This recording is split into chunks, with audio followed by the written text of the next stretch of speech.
How do you deal with conflict in a client situation? Hey, it's Chris Kopf. Welcome to another Real Estate System Secrets Marketing Minute. You know, we're working with the general public, and the rule of thumb is like the Forrest Gump. Remember, he's sitting on the bench and he said, life's like a box of chocolates. You never know what you're going to get. Even though we have systems, I have systems to attract the dream clients that I want to work with. Every client is different, right? Even in a client situation, the husband and the wife might have different opinions about, you know, how they want to go about either buying or selling a home. And most times we see that there's conflict when we have a listing that becomes stale, a listing that isn't selling.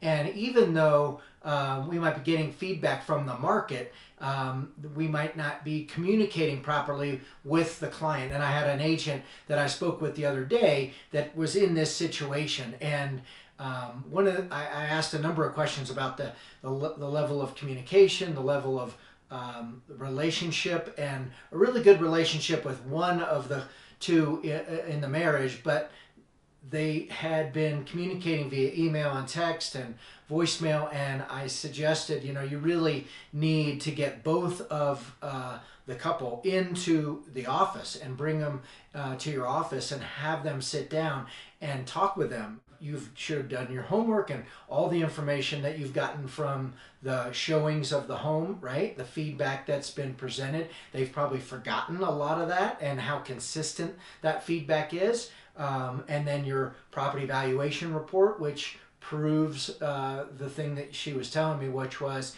that the price point of the home and the feedback wasn't consistent with the market. I said, well, that's an opportunity then to bring them in, because she felt like there was some conflict in the relationship with the client and that they might be considering switching to another agent. And we generally know that when that happens, they're gonna switch it to another agent and reduce price, and then, you know, it's happened to us all, right? So not a good situation. So try to be very proactive and try to coordinate and get that client to come physically to your office. If you have to go to their home, then so be it. But in those situations, I think better to bring them into the office, sit down in the conference room and talk about it. Ask open-ended questions based on this empirical data, right, and this information that I've compiled. What do you think is going on? What do you think the market is saying about the price point of your home?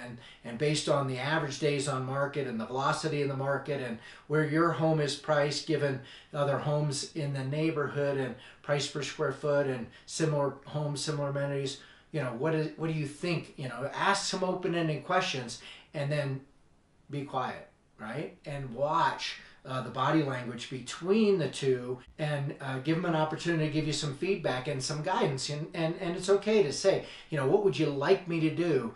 Here's all the things that I've done. What do you think I could do differently? You know, is there any other things on your mind which you like to talk about, right? Try and get all that out so that you can have a candid communication and then come up with an action plan that you can come back to the listing, the seller with, and that might include that price reduction. When you have conflict in a scenario with a client, always best to try to meet with them physically and understand what's going on in their mind so you can serve them at the highest level. And if you like this content, as always, you can like it, share it, and I appreciate you subscribing. Also, if you have an interest to learn more about our training and coaching, go to realestatesystemsecretsforagents.com or realestatesystemsecrets.com/apply, and we can schedule time to get on the phone together. You'll be glad you did.